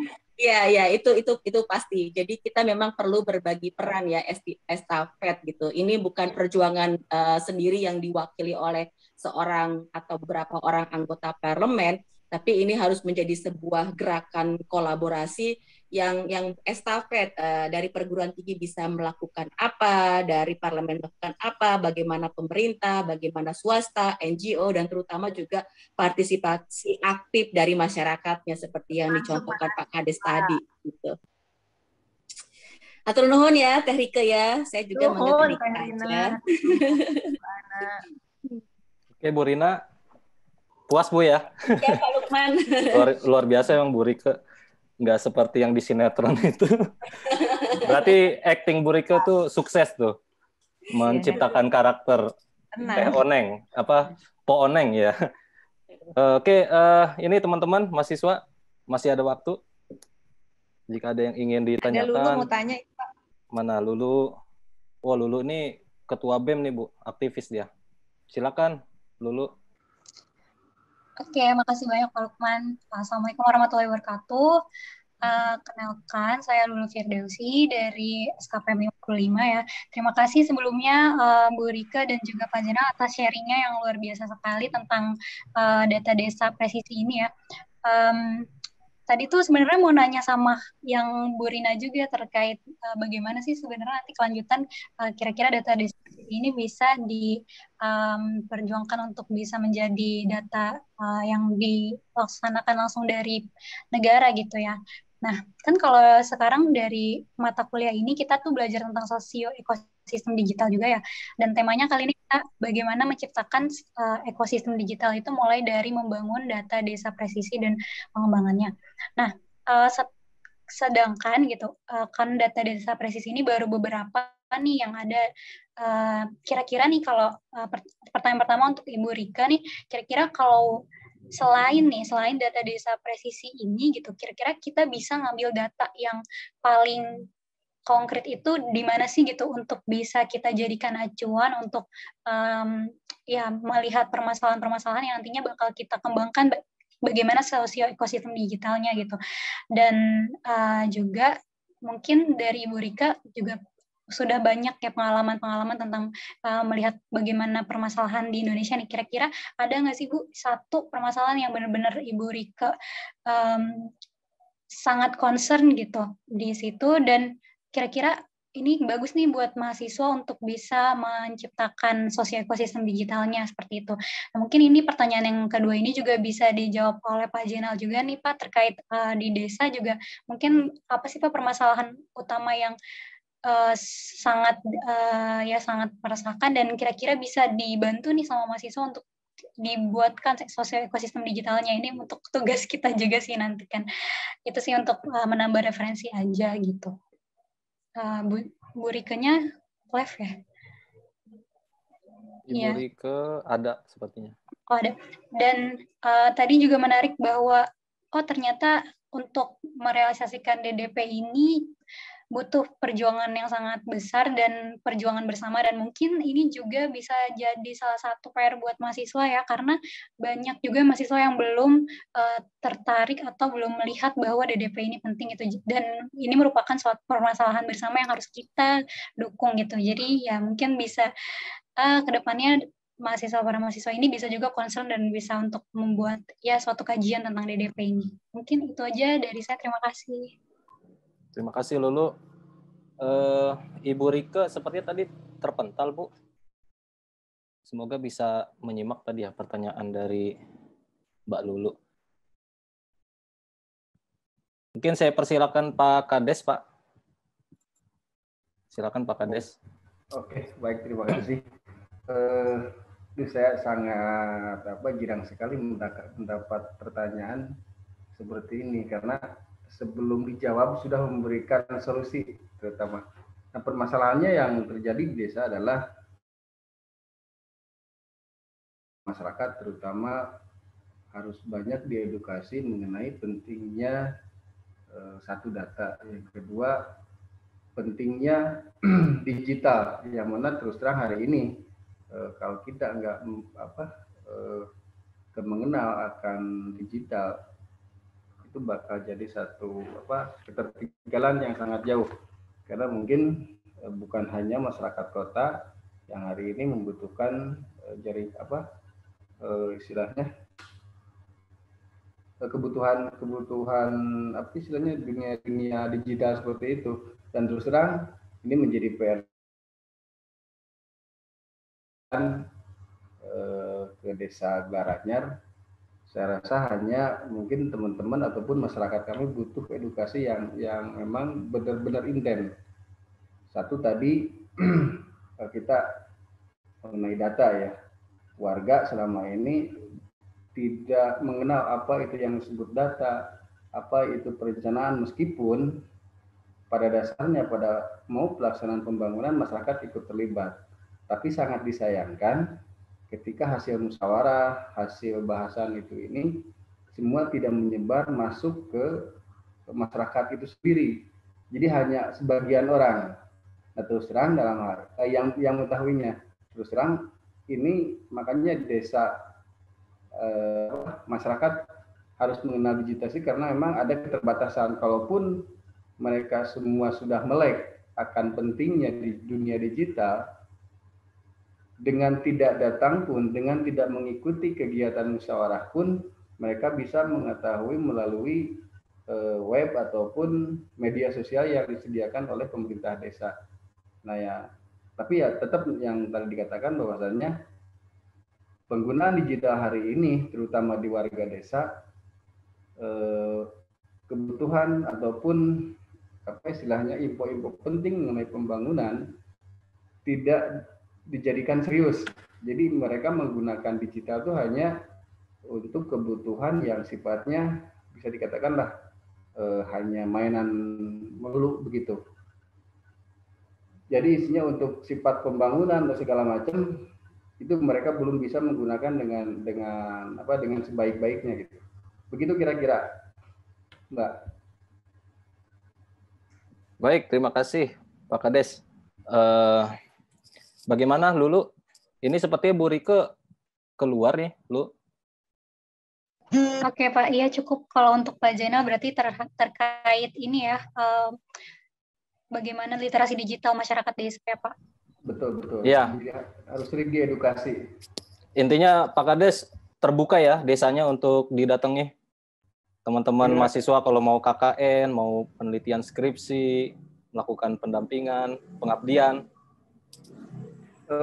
Pintu terbuka lebar 24 jam untuk teman-teman yang mana punya misi besar untuk mencerdaskan warga desa tentunya. Silakan, dengan senang hati kami tunggu. Siap. Nah, ini Lulu juga sebagai ketua ini nih, CSC ya. Ya, Lu.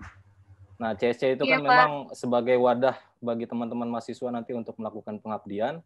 Nah, silakan nanti program-program pengabdiannya bisa diarahkan ke Desa Gelar Anyar, karena Desa Gelar Anyar ini sudah punya data seabrek-abrek ya. Tinggal nanti dianalisis lebih lanjut ya, dibuat profiling keluarga miskinnya.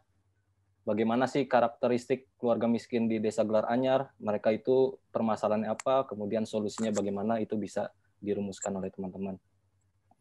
Nah, ini Ibu Rike sudah bergabung lagi. Pakai teleponnya Bung Sam. Wih, bermasalah ininya, laptopnya, Bu? Bermasalah si Sam-nya. Sam. Halo? Iya, Bu. Ini Gila. tadi Halo.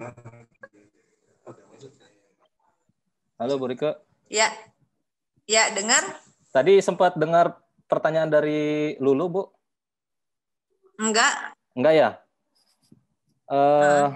Ini Lulu bertanya, ada nggak sumber data lain yang akurat gitu ya selain data desa presisi ini gitu?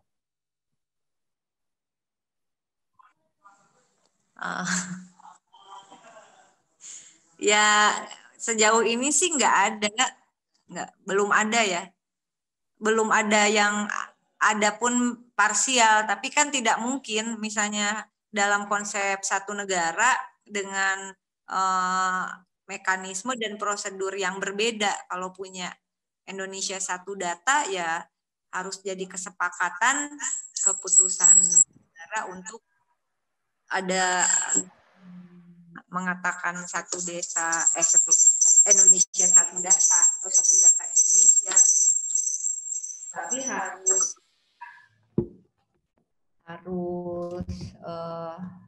ada benar-benar bagaimana dari norma yuridis lalu turunannya menjadi politik tetap negara gitulah istilahnya ya. Kalau saya sebut politik tetap negara yang dilegalisasikan melalui norma yuridis yang itu ada satu mekanisme, ada satu prosedur yang dipayungi oleh satu norma yuridis yang kemudian semua kementerian lembaga itu ya sumber datanya itu gitu. Prosedur yang cukup satu kali pendataan itu, dan itu belum pernah terjadi di Indonesia. Kalau dikatakan apakah ada, sepanjang sepengetahuan saya belum pernah terjadi, karena sensus itu biasanya juga seperti Bu Rina katakan ya dia cuma hanya penduduk aja. Tapi anyway, paling penting pada malam hari ini adalah kalau bagi saya ini kesempatan berharga. Ya, saya bisa bertemu dengan teman-teman, ada Lulu yang kemudian memang ketua BEM. Apa yang harus kita lakukan? Nah, itu menjadi pertanyaan pentingnya. Terus kita mau ngapain nih? Nah, ada momen-momen yang harus segera kita kejar, ya, harus kita lakukan bersama. Seandainya kemudian katakanlah tahapan MOU itu terjadi, saya secara pribadi dengan segala hormat membutuhkan dukungan dari teman-teman semua, terutama mahasiswa, untuk melakukan gerakan digital, untuk ikut mengkampanyekan betapa pentingnya data desa presisi. Saya pernah melakukan kolaborasi untuk menuntut amnesti bagi Baik Nuril yang itu belum pernah ada. Mungkin di negara manapun tidak pernah amnesti itu dikeluarkan untuk kasus pelecehan seksual. Tetapi biasanya untuk kasus politik, dan di dalam undang-undang dasar kita itu juga cenderung untuk arahnya amnesti bagi tahanan politik. Tidak ada kasus amnesti diberikan untuk pembatalan hukum bagi kasus pelecehan seksual. Kayaknya di negara manapun nggak ada. Waktu itu orang nggak ada yang percaya semua, tetapi kita bisa melakukan gerakan hukum progresif itu bisa dilakukan. Keberpihakan kepada mereka yang lemah itu bisa dilakukan. Nah, atas pertimbangan bahwa ini adalah untuk mengentaskan kemiskinan, saya kira dilihat dari sisi agama manapun itu harus menjadi prioritas kita bersama. Ini harusnya bisa. Saya nggak tahu, saya punya keyakinan bisa, asal ini ada satu gerakan nasional. Begitu nanti mudah-mudahan dalam beberapa minggu ke depan ini segera ada MOU antara yang dilakukan oleh negara dengan institusi pendidikan perguruan tinggi. Nah, gimana caranya teman-teman yang ada di Zoom kelas ini bisa menjadi media sosial seperti kami pernah melakukan untuk Baik Nuril, itu misalnya melalui change.org misalnya. Lukman, masih ada suara saya? Masih, halo? Bu. Nah, terdengar itu jelas. bisa dilakukan, mulai dipikirkan. Ini ada gerakan kepala desa bergerak, nanti organisasi pekerja yang di bawah saya, akan mahasiswa bergerak semua, begitu kita bangun opini publik, kita gaungkan kebutuhan akan data presisi ini menjadi sesuatu yang sangat urgent di tengah pandemi seperti ini, untuk menentukan siapa yang dapat vaksin, untuk mendeteksi berapa orang yang sudah divaksin, berapa, kan nggak cukup vaksin hanya satu orang di dalam satu rumah, itu kan juga nggak bisa gitu. Sementara data yang digunakan juga pusing nih, pakai data Dukcapil yang juga karena dihasilkan dari mekanisme dan prosedur yang top down yang lama itu. Kita semua tahu ada berbagai persoalan dari data yang tersedia, dan saya selalu mengatakan teman-teman ingat, di balik data yang berisi angka itu ada nyawa rakyat di situ. Ya, ketika saya sering menggunakan istilah yang dilakukan oleh Nazi ketika melakukan Holocaust, dia melakukan impersonalisasi korban. Korban itu manusia, lalu dianggap tidak sebagai manusia, adalah dengan cara orang itu dibuat sebagai angka. Kalau kita nonton film-film Nazi tuh, Lukman, itu tuh mereka nggak ada nama lagi. Mereka ditulisin nomor sekian ditato di sininya ya. Nah, jadi ketika orang itu dibunuh, si manusia itu dibunuh, mereka merasa hanya menghilangkan satu angka. Itulah yang disebut dengan impersonalisasi ya. Kalau dalam filsafat ada impersonalisasi korban gitu. Jadi hati-hati, angka ini bukan hanya sekedar angka-angka data statistik, tapi bagi saya, dan mudah-mudahan jadi pemahaman kita semua malam ini, di balik setiap angka itu adalah nyawa rakyat. Jadi bisa orang tidak bisa dapat BPJS yang penerima bantuan iuran saja, lalu dia tidak bisa berobat. Artinya itu kan dibilangnya hanya satu angka, ada satu tidak menerima BPJS. Tapi sebenarnya itu nyawa gitu loh. Itulah pentingnya ini menjadi gerakan kita semua, dan kalau bisa BEM IPB ini kemudian menjadi trendsetter gerakan mahasiswa ini, kita butuh dukungan dari kelompok menengah, khususnya gerakan mahasiswa, untuk mengangkat suatu isu baru untuk perubahan sosial. Saya juga orang yang terlibat gerakan mahasiswa 95. Kita butuh satu isu untuk bisa menghimpun semua kekuatan ini, dan data desa presisi ini, menurut saya ini adalah isu yang seksi. Karena ini adalah kunci dari kita bisa memberikan solusi atas kemiskinan, dan bisa juga menjadi pintu masuk kita untuk agar dana negara itu bisa tepat sasaran. Keren kalau teman-teman IPB, mahasiswa IPB kemudian menggalang teman-teman kampus lain untuk membuat gerakan bersama. Kita membutuhkan jalankan misalnya data desa presisi. 2022 Indonesia satu data dengan data desa presisi. Keren. Jadi semuanya jadi pejuang data desa presisi gitu. Jangan hanya sahabat. Kalau sahabat belum tentu mau berjuang. Iya. Buat kawasan. Jadi saya terima kasih ya, ini kesempatan yang luar biasa.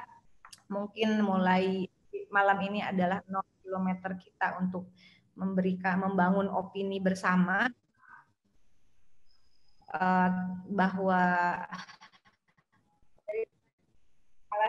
ada potongan tulisan Herbert Marcuse yang mengatakan bahwa teknologi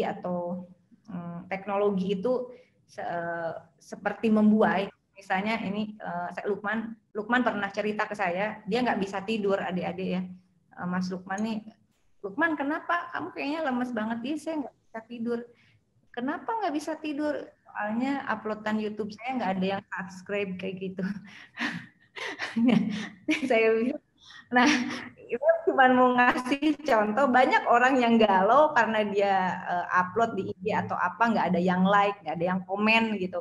Nah, artinya era digital ini sebetulnya bisa mempengaruhi psikologis orang. Nah, kalau kita bisa memanfaatkan digitalisasi ini bukan untuk suatu gerakan post-truth, tetapi benar-benar untuk mengangkat sesuatu yang it's really truth, penting untuk bangsa kita. Wah, keren banget. Dan itu dimulai dari bukan hanya peneliti IPB mengeluarkan gagasannya tentang data desa presisi, tapi bagaimana mahasiswa IPB bisa menyuarakan ini menjadi suatu perjuangan nasional. Selalu butuh mahasiswa dalam setiap keputusan politik penting. Dari zaman dulu di negara manapun selalu ada universitas, ada kampus dan mahasiswanya yang harus bergerak. Kita bagi tugas seperti Bu Rina katakan tadi. Begitu dari saya, mungkin juga sebagai closing statement. Terima kasih Lukman, para dosen yang ada di sini, dan teman-teman mahasiswa. Bantu perjuangan ini, jangan hanya jadi penonton, jadilah bagian dari perjuangan luar biasa keren ini. Terima kasih. Allahumma afiq ila aqwamit thoriq. Mohon maaf untuk segala kekurangan. Wassalamualaikum warahmatullahi wabarakatuh. Waalaikumsalam. Terima kasih Teh. Terima kasih Bu Rike. Ini ada Pak Sofyan mau masuk Pak. Silakan Pak. Untuk memberikan komentar.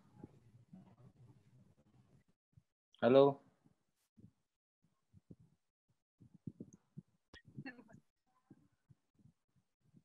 Pak Sofyan.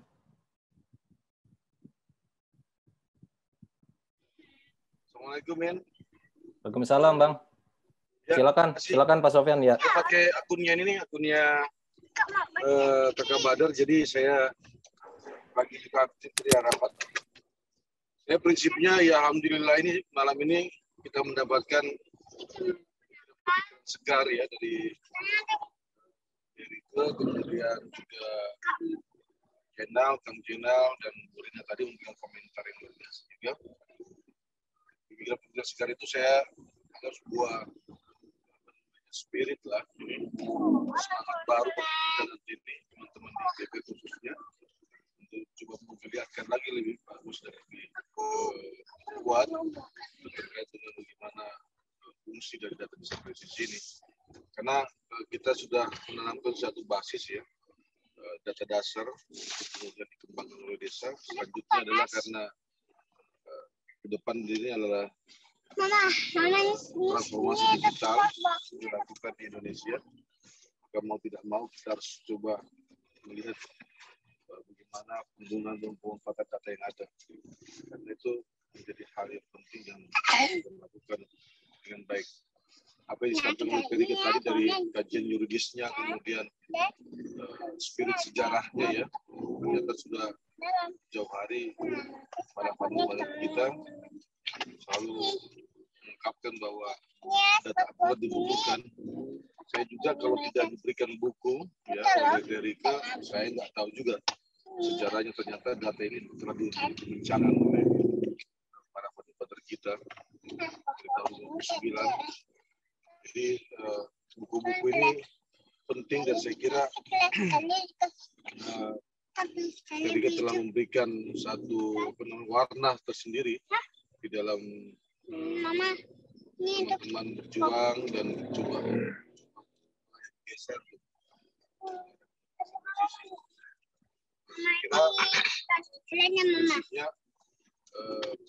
kira yang saya sampaikan bahwa secara politik saya kira Perike menjadikan justifikasi ya, justifikasi data desa presisi ini secara luar biasa tadi dan secara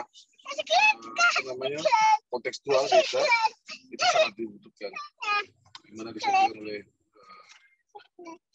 Mas Dr. Jenal.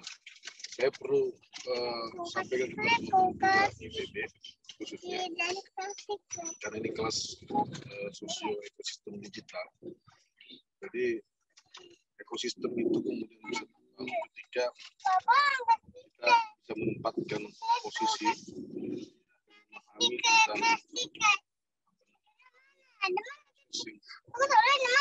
dari data yang ada. Jadi kajian data yang kemudian kita sampaikan hari ini adalah bagian terkecil dari semoga ini kita semua dan ini adalah kita harus berjejaring. PB harus kemudian. Halo Pak Sofyan. Kurang terdengar Pak. Oke, signalnya mungkin main ini. Saya kira itu saja dulu untuk sementara waktu. Ya, siap. Terima kasih. Ya, terima kasih Pak Sofyan. Baik teman-teman sekalian, sepertinya ya ini karena keterbatasan waktu sebetulnya banyak yang ingin kita gali lagi ya dari para narasumber, baik kepada Ibu Rike dan juga Pak Jenal. Dan alhamdulillah tadi banyak sekali wawasan yang kita dapatkan ya. Semoga teman-teman bisa terinspirasi. Kemudian nanti di akhir di perkuliahan mata kuliah sosio ekosistem digital ini teman-teman bisa melahirkan sebuah gagasan atau ide yang bisa diimplementasikan ke dalam bentuk teknologi digital yang itu prinsipnya kita dorong untuk masyarakat, dalam hal ini adalah masyarakat desa. Dan untuk membangun itu semua kita butuh data yang akurat dan data yang presisi, dan IPB punya itu semua ya melalui inovasi data desa presisi. Baik, saya ucapkan sekali lagi terima kasih Ibu Rike, kemudian Pak Jenal, terima kasih atas kesempatan, atas waktunya, curahan pikirannya kepada kami semua. Kemudian saya ucapkan juga terima kasih kepada Pak Sofyan Saf, Ibu Rina, kemudian teman-teman sekalian. Untuk itu saya akhiri, kurang lebihnya mohon maaf. Wassalamualaikum warahmatullahi wabarakatuh. Saya serahkan kembali kepada saudara MC. Ya, baik Bapak. Terima kasih atas kesempatannya. Terima kasih juga kepada Ibu Rike, Bapak Jenal, dan Pak Lukman untuk diskusi pada malam hari ini. Teman-teman, sangat penting mempunyai sebuah data, dan data ini bisa menjadi sebuah awalan yang baik untuk kita untuk membuat sebuah ide pengembangan untuk startup. Nanti akan di akhir kuliahan ini akan ada semacam kegiatan mengenai ide pengembangan yang akan dibikin oleh mahasiswa-mahasiswa di sini. Baiklah, untuk di sesi terakhir ini kita foto bersama, Ibu Rike, Jenal, dan Pak Lukman, serta para dosen, ada Pak Sofyan dan lain sebagainya untuk bisa on cam. Kita foto untuk dokumentasi. Oke. Baik, Andini bisa dibantu. Iya baik, sebentar. ketiga ya. 1, 2, 3. Cukup mungkin Rapli. Oke, sudah cukup ya. Terima kasih atas waktunya dan kesempatannya. Semoga kita bisa bertemu lagi di lain kesempatan. Saya akhiri. Wassalamualaikum warahmatullahi wabarakatuh. Waalaikumsalam. warahmatullahi wabarakatuh. Waalaikumsalam. Bu Rike, Pak Jenal, terima kasih. Terima kasih guys semuanya. Terima kasih Pak Jenal. Pak Jenal, semangat, ditunggu bulan. Terima kasih Bapak Ibu. Siap. Izin live ya. Ya, makasih Bu Rike. Terima kasih Pak Jenal. Ya, sama-sama hatur nuhun sadayana. Ya.